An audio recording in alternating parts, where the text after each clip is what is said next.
साथियों नमस्कार। किताबी दुनिया की किसान और किसानी श्रृंखला में आज हम बात करेंगे किसान आंदोलन और मीडिया की भूमिका पर। किसान आंदोलन जो पिछले 2.5-3 महीने से चल रहा है पंजाब में, और वो अब पंजाब हरियाणा से निकलकर दिल्ली में आ गया है, और पूरे देश के अधिकांश राज्यों में जो हो रहा है, जो घटनाएं हो रही किसान आंदोलन की, उसमें मीडिया किस तरीके से उसको रेखांकित कर रहा है।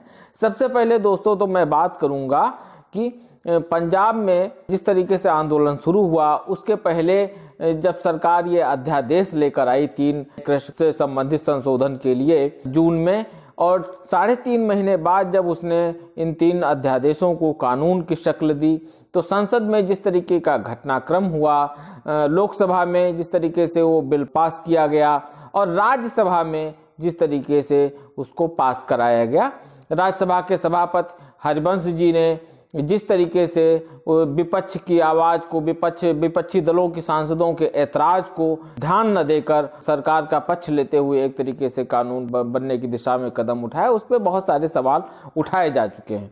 सरकार उन सवालों पर अगर उसी समय सोच जाती, या सभापति महोदय थे वो सोच जाते, तो शायद आज ये स्थिति नहीं उत्पन्न होती जो बीते 2-3 महीने में उत्पन्न हो गई पूरे देश के सामने। लेकिन उस समय सरकार से लेकर और संसद तक असंवेदनशीलता का परिचय दिया। किसानों के जो मुख्य समस्याएं थी उन पर ध्यान नहीं दिया गया, और लिहाजा पंजाब में किसानों ने उस तीनों नए संशोधित कानूनों के खिलाफ आंदोलन शुरू कर दिया।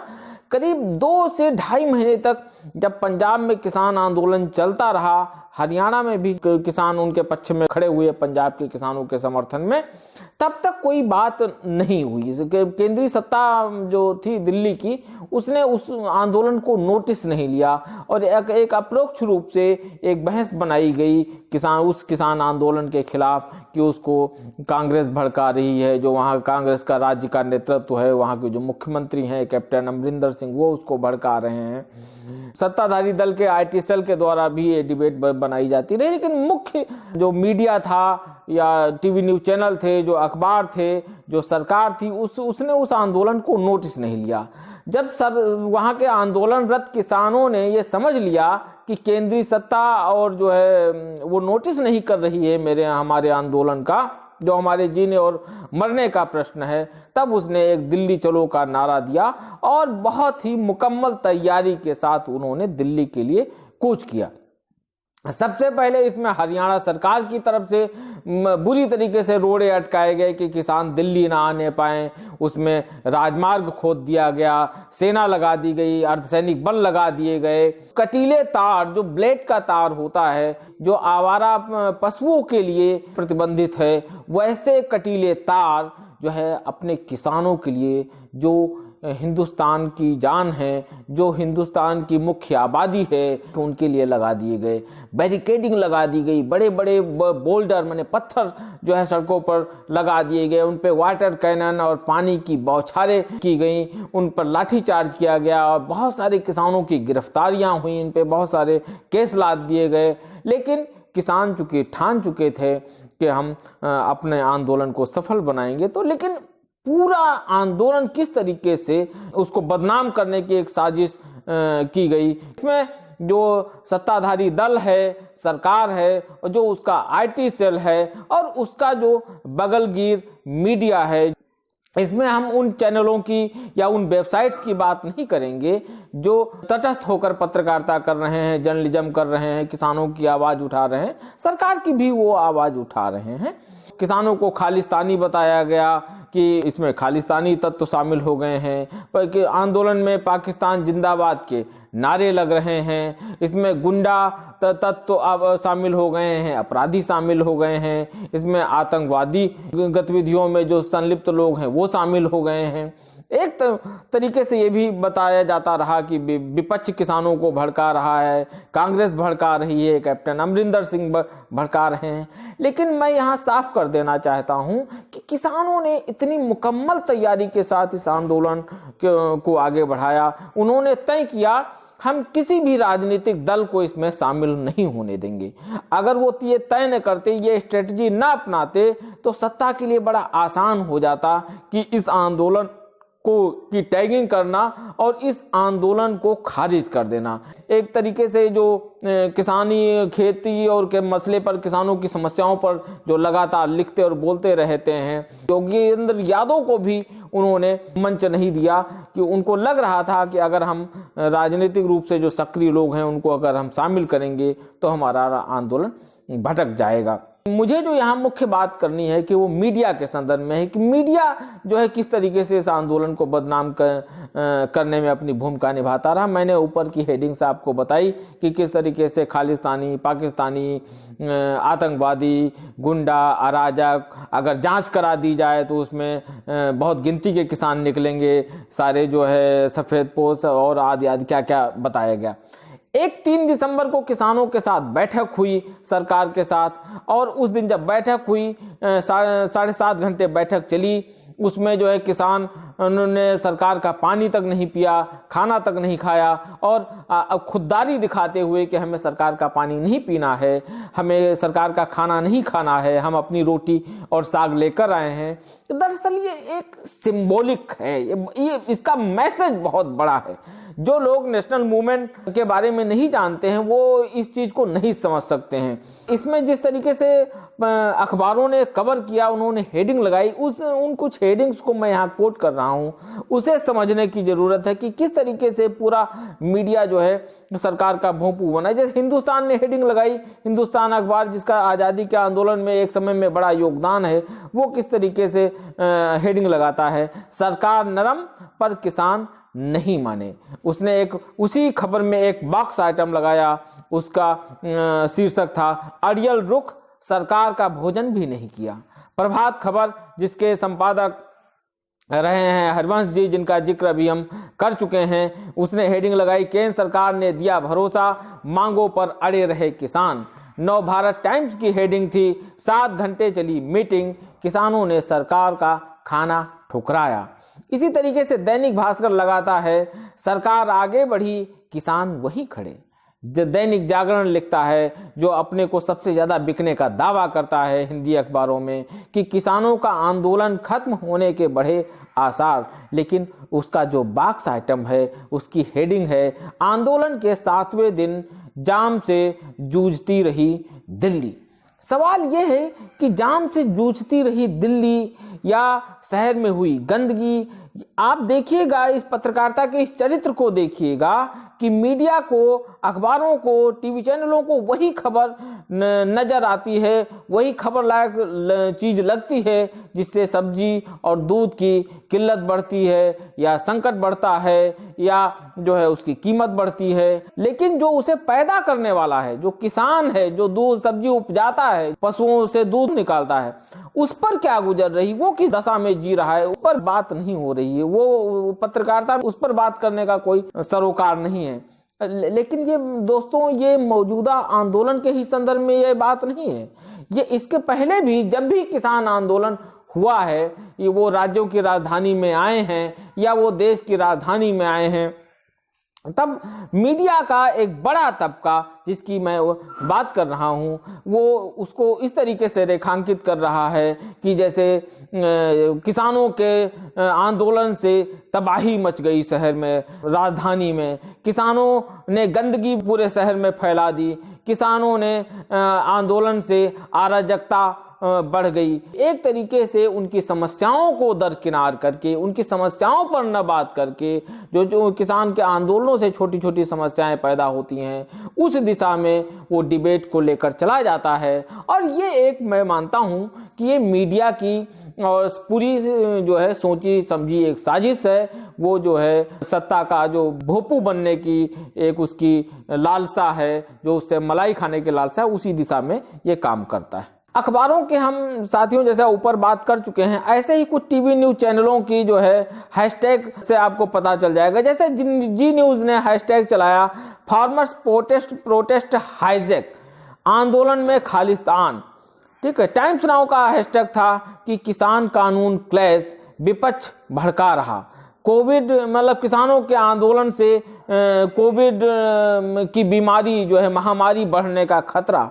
सवाल ये उठता है कि जब अभी हैदराबाद में म्युनिसिपल कॉरपोरेशन के जब चुनाव हो रहे थे, तब दसियों हजार की जो है भीड़ जुट रही थी, 10,000 50,000 लोग जुट रहे थे, बड़ी बड़ी रैलियां हो रही थी, सत्ताधारी दल के अध्यक्ष से लेकर बड़े बड़े मंत्री वहां जा रहे थे। तब कोविड-19 का सवाल क्यों नहीं उठाया गया इन चैनलों की तरफ से? बिहार विधानसभा के जीत में जो परिणाम आए हैं, उसका जो जश्न मनाया गया दिल्ली में, उसमें दसियों हजार लोग जमा हुए, तब भी जो है कोविड-19 का सवाल क्यों नहीं उठाया गया? तब ये चैनल कहाँ काम कर रहे थे, क्या कर रहे थे? CNN ने बात की, दिल्ली चलो को उन्होंने वार क्राई नाम दिया। इसी तरीके से न्यूज 18 इंडिया की टैगलाइन थी कि कांग्रेस ने किसानों के आंदोलन को उकसाया। रिपब्लिक टीवी का था जो है मिसलीड करके जो है कि किसानों को जो है मिसलीड किया जा रहा है। टीवी 9 की हालत तो और भी बदतर थी कि पंजाब में जो आपसी भाईचारा है उसको भड़काया जा रहा है, खालिस्तान इसमें प्रवेश कर गया है। इसके बाकायदा इसमें भी कुछ फोटोग्राफ भी आप देख सकेंगे कि टीवी 9 की रिपोर्टिंग किस तरीके से हो रही है। सवाल यह है कि ये पूरी जो ये पत्रकारिता कहीं से नहीं है दोस्तों, ये पूरी तरीके से सत्ता का भोंपू बनने वाली बात है। इसमें कहीं से तटस्थता का भाव नहीं है। लेकिन जब किसानों ने मीडिया के इस रूप को देखा तो किसान भड़क गए, नाराज हो गए। उन्होंने क्या किया कि उन्होंने उन कुछ चैनलों का नाम लेकर बाकायदा पोस्टर और बैनर ले आए और उनका विरोध करने लगे। गोदी मीडिया के बैनर और पोस्टर उनके आंदोलन में लग गए। इसमें बाकायदा वो आज तक, जी न्यूज, रिपब्लिक, भारत के नाम लेकर नारेबाजी करने लगे और साथ ही बहिष्कार का ऐलान करने लगे कि ये सब सरकार और उसका संबंधित दल, उसके IT सेल के इशारे पर किया जा रहा था। सरकार का भोंपू बनने के दिशा में किया जा रहा था कि कौन सबसे बड़ा भोंपू है। आंदोलनकारी किसानों ने इस बात को ध्यान रखा। उन्होंने उन पत्रकारों को ज्यादा महत्व दिया जो अपनी वेबसाइट्स के जरिए ज्यादा अच्छा जर्नलिज्म कर रहे हैं। उन टीवी चैनलों को महत्व दिया जो तटस्थता से जर्नलिज्म करते हैं, सभी पक्षों की अपनी राय दिखाते हैं। यहाँ पे एक और बात है कि कुछ जो वेबसाइट्स वाले हैं, जैसे मैं उदाहरण देता हूँ, यहाँ जर्नलिस्ट हैं श्याम मीरा सिंह, वो काम करते हैं, तो उनको जब देखा पुलिस ने तो उनको एक तरीके से पुलिस ने बैठा लिया और कई घंटे थाने में बिठाया रहा। उनके वीडियो डिलीट करवाए गए जबरन, और इस तरीके से जो तटस्थ रूप से जर्नलिज्म कर रहे थे व्यक्तिगत रूप से उनको टारगेट भी किया गया। पुलिस के द्वारा बदनाम करने की भी साजिशें की गई हैं और लगातार की जा रही हैं। मसलन अपना व्यक्ति, अपना कोई आदमी, अपना कोई मुखबिर जो है आंदोलनकारी के वेश में किसानों के बीच में भेजने का कुचक्र रचा जा रहा है। उनकी जो योजना है उसके बारे में जानने का प्रयास किया जा रहा है। ये भी बात सामने आई है कि कुछ लड़कियां और महिलाएं भी भेजी जा रही हैं कि आंदोलनकारी जो है उनके साथ कोई छीटाकशी करें, जिससे जो है आंदोलन की दिशा को मोड़ा जा सके। लेकिन इसमें बहुत मुकम्मल बात यह है कि जो है ये पहला बहुत बड़े दिनों बाद आंदोलन ऐसा दिखने को मिल रहा है कि आंदोलनकारी बहुत योजनाबद्ध तरीके से बड़े पैमाने पे इसमें महिलाएं शामिल हैं। इवन जो बहुत जल्दी अभी शादी के बंधन में बंधे हैं, कई कपल आपको देखने को मिल जाएंगे। बहुत सारे बच्चे इसमें शामिल हैं, सुबह और शाम वहीं पढ़ाई करते हैं, दिन में आंदोलन की आवाज बनते हैं। तो कहने का मतलब ये एक किसानों के सामने जो मौजूदा पीढ़ी है उनको अपना भविष्य और अपने बच्चों की चिंता सता रही है, अगली पीढ़ी की चिंता सता रही है कि अगर हमारी जमीनें बचेंगी, अगर जो है हमें फसलों का मूल्य मिलेगा तो हमारी अगली पीढ़ी भी अपना जीवन बसर कर सकेगी। लेकिन अगर ये कानून वापस नहीं हुए तो हम बच्चों की पीढ़ी कौन कहे, मौजूदा जो पीढ़ी है वो किस तरीके से अपना जीवन निर्वाह करेगी, इसका एक सवाल है। सबसे बड़ी बात है कि किसानों को जो है फंड को लेकर, आंदोलन में जो फंड लग रहा है, जो खर्चा हो रहा है, उसको लेकर सवाल उठाए गए कि कनाडा से फंडिंग हो रही, खालिस्तानी फंडिंग हो रही है, पाकिस्तान से फंडिंग हो रही है, आदि आदि। वो नहीं जानते हैं कि किस तरीके से आंदोलन में चंदा लिया जाता है, किस तरीके से महीनावार रसीदें करती हैं, किस तरीके से लोगों से की मदद ली जाती है, आसपास के लोग किस तरीके से लंगर छका रहे हैं, दूध का इंतजाम कर रहे हैं, पानी का इंतजाम कर रहे हैं, किसान खुद किस तरीके से अपना पैसा लगा रहा है। किसानों की मानवता देखिए कि पुलिस वालों से, जिन अर्धसैनिक बलों से वो पिट रहे हैं, उनको वो खाना भी खिला रहे हैं, उनको वो चाय भी पिला रहे हैं, उनको वो जो है अन्य सुविधाएं भी मुहैया करा रहे हैं अपने सीमित संसाधनों से।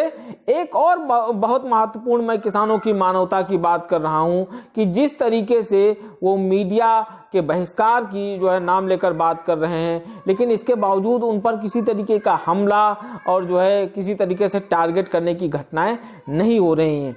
लेकिन अगर जिस तरीके से पिछले 7-8-9 वर्षों में जो माहौल बनाया गया है, भीड़ को सांप्रदायिक बनाया गया है, देश के लोगों को भीड़ तंत्र में बदल दिया गया है, अगर वो तत्व इन किसानों में होते तो 2-4 पत्रकारों की लिंचिंग होनी तय थी। लेकिन जो किसानों की ये मानवता है, वो जिस तरीके से मीडिया को रेखांकित कर रहे हैं, उसी तटस्थता के साथ जो है मीडिया को देखने की जरूरत है। मीडिया अगर सत्ता का भोंपू बन रहा है, जो चैनल बन रहे हैं, जो अखबार बन रहे हैं, उनको जो है देखना और पढ़ना बंद करना होगा। और जो तटस्थ भाव से पत्रकारिता कर रहे हैं, मैं ये नहीं कह रहा हूं कि वो खाली किसानों की ही बात करें या किसान पक्ष की ही बात करें, वो किसान पक्ष की भी बात करें, विपक्षी दलों की भी बात करें और सत्ताधारी दल की भी बात करें। उन चैनलों को भी रेखांकित करना होगा, उन अखबारों को भी रेखांकित करना होगा और उन्हीं को देखना और पढ़ना, सुनना और समझना होगा। मेरा जो अंतिम वो ये है कि अपनी समझ के अनुसार मीडिया को देखेंगे, सुनेंगे, पढ़ेंगे, तभी बात बनेगी, तभी आप जो है ट्रोल नहीं बनेंगे, किसी के भक्त नहीं बनेंगे, अपने दिमाग से खुद मूल्यांकन कर सकेंगे। बात को खत्म करने से पहले मैं धूमिल की एक कविता है जिसकी 4 लाइनें कोट करना चाहता हूँ। उस कविता की लाइनें हैं कि एक आदमी रोटी बेलता है, एक आदमी रोटी खाता है, एक तीसरा आदमी भी है जो न रोटी बेलता है न रोटी खाता है, वो सिर्फ रोटी से खेलता है। मैं पूछता हूँ ये तीसरा आदमी कौन है? मेरे देश की संसद मौन है। साथियों, आप भी मत पूछिएगा यहाँ पे ये तीसरा आदमी कौन है। आप सभी को पता है ये तीसरा आदमी कौन है, उसकी पहचान कीजिए। शुक्रिया और धन्यवाद।